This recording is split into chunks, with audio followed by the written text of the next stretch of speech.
तो hello guys, तो आज मेरे घर के पास ही एक प्रोग्राम होने वाला है, शायद शुरू हो चुका होगा।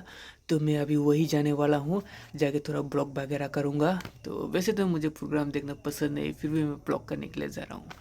तो देख सकते हो मेरा हेयर कितना ख़राब हो चुका है यार, कटवाना पड़ेगा। तो लेट्स गो प्रोग्राम में।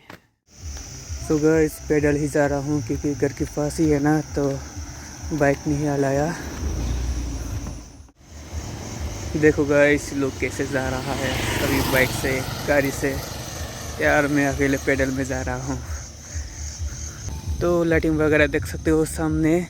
तो मुझे डबिंग ही करना पड़ेगा क्योंकि म्यूज़िक की वजह से कॉपीराइट इशू आ सकता है। तो मैं वहाँ पर जाके डबिंग करके ब्लॉग वगैरह करूँगा। तो देखते रहना मेरे वीडियो को। तो हम पहुँच गए, देख सकते हो कितने सारे लोग हैं जो प्रोग्राम देखने के लिए आए हैं। तो अभी मैं भी जाके देखूँगा।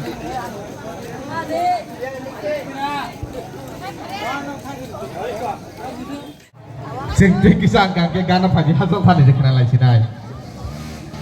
Gale babu man, harmat thaprau no. Ya tenan nirak aku nara.